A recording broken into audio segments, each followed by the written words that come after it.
My dear student, good morning. Today I am giving an explanation regarding the ICSE semester first exam for subject mathematics. Okay. इस साल जो board का exam है वो first semester आपका 15 नवंबर से start होगा और 2 दिसंबर तक आपका पेपर है।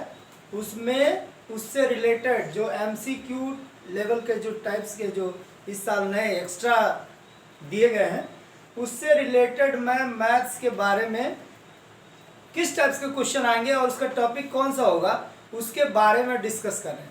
Today we will discuss about the semester first exam which is held first time by the ICSE board as well as CBSE board, जो कि ICSE और CBSE दोनों ने लॉन्च किया फर्स्ट सेमेस्टर के लिए।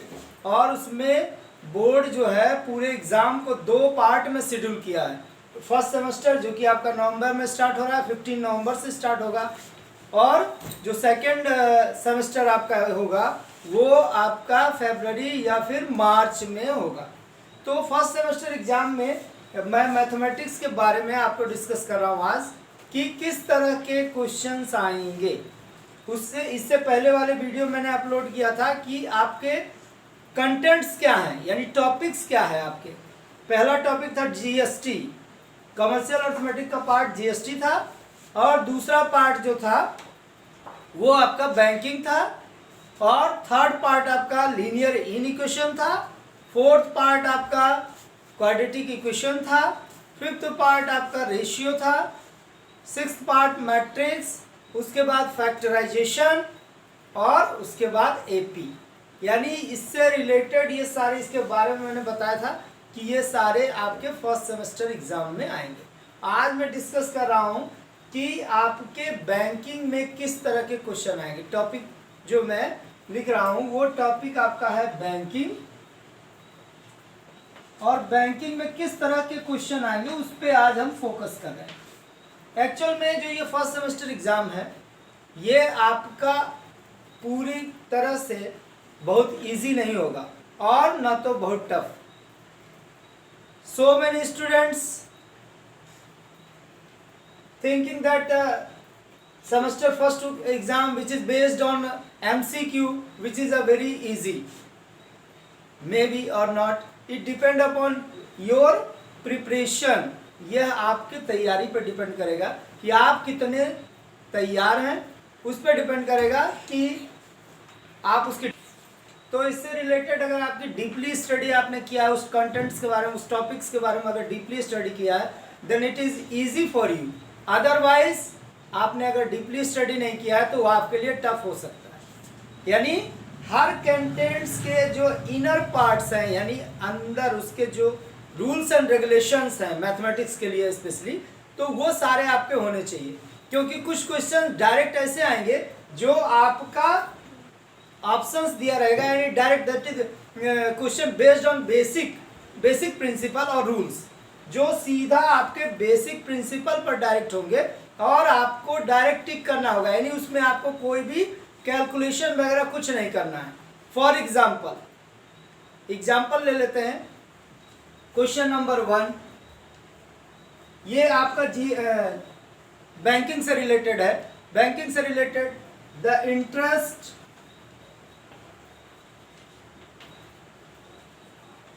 is calculated,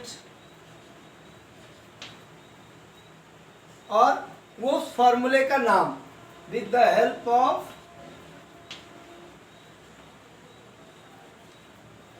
फॉर्मूला का नाम। यहाँ पे 4 ऑप्शंस दिए रहेंगे।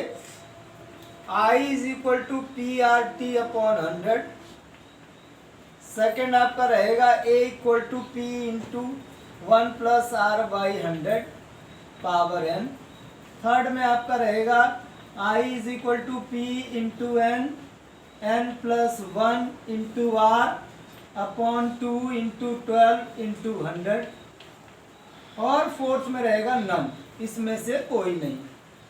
अब यहाँ पे आप देख सकते हैं कि इंटरेस्ट कैलकुलेशन के लिए जो हमारा बैंकिंग पार्ट है उसके लिए जो फॉर्मूला यूज करेंगे वो सीधा ये होगा, that is I is equal to P into n plus 1 into R upon 2 into 12 into 100, यानी डायरेक्ट ये फॉर्मूले पर आपका सीधा आंसर बेस्ड होगा। ओके, नेक्स्ट हमारा जो है पूछेगा, सेकंड क्वेश्चन करते हैं। The time is written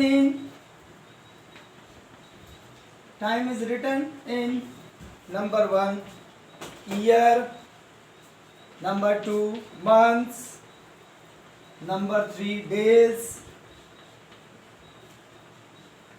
number 4 none। यानी अगर टाइम को कैलकुलेट करना है किस फॉर्म में लिखेंगे, time is written in the form of year में लिखेंगे, मंथ्स में लिखेंगे, डेज में लिखेंगे, या इसमें से कोई नहीं। तो आप जानते हैं कि हम बैंकिंग में यानी आरडी जो होता है, आरडी का calculation that is based on the monthly only. So आप इस पे टिक करो, this right answer is months, यानी जो भी कैलकुलेशन करेंगे वो मंथ्स पे करेंगे। ओके, थर्ड टाइप का क्वेश्चन इस पे हम बना सकते हैं। सपोज करो अ person deposits rupees 500 per month, 500 पर month for 2 years, then find the total amount deposited, total amount deposit, ये कितना पैसा जमा करेगा। नंबर 1, इसमें 4 ऑप्शंस दिए रहेंगे, 12,000, 13,000, 10,000,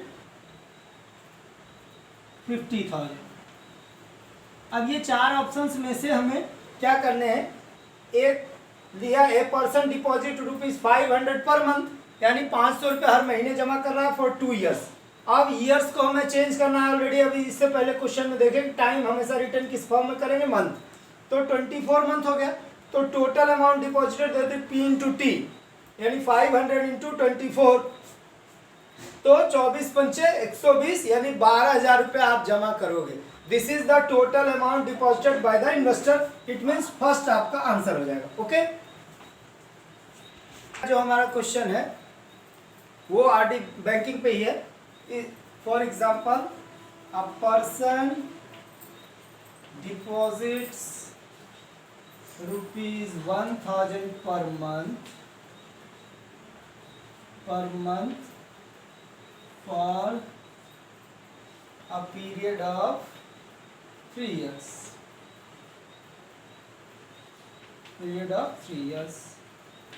if the total maturity amount, that is MA, 40,440, find the interest, यानी इसमें क्या दिया है, 1,000 रुपये पर मंथ उसने डिपॉजिट करा है, और कितने से टाइम के लिए, 3 years के लिए। तो बताना है कि कितना रुपया इंटरेस्ट होगा अगर मैच्योरिटी वैल्यू 40,440 आया। Number option 4440, second option 4,000, third option 4,240, 4,300, 4,000। यानी इसमें हम देख सकते हैं कि ये किस तरह से निकालोगे। तो टोटल अमाउंट डिपॉजिटेड यानी 3 years है, तो 36 मंथ, यानी 36 मंथ में आप 1,000 जमा करोगे, यानी आपने टोटल पैसा जमा कितना किया, 36,000, और बैंक ने आपको कितना दिया है, 40,440, यानी कि 40,440 माइनस अगर इसको कर दोगे तो ये आपका आ जाएगा 4,440। इट मीन्स ये फर्स्ट जो है ये आपका राइट आंसर हो जाएगा। यानी ऐसे क्वेश्चंस में देख रहे हैं क्या कि डायरेक्ट हमें बहुत ज़्यादा इस पे ऑपरेशन करने की ज़रूरत नहीं है, ओनली सिंपल कैलकुलेशन पे है, और ये डायरेक्ट बेसिक क्वेश्चंस पे पूरा का पूरा बेस्ड होगा। नंबर 4 भी देख सकते हैं कि अगर इसमें तो हमें इंटरेस्ट फाइंड करना था, किसी में रेट फाइंड करना रहेगा। सपोज करो इंटरेस्ट दिया हुआ है ऑलरेडी और find the value for rate. Okay, next question है, अ पर्सन डिपॉजिट्स रुपीज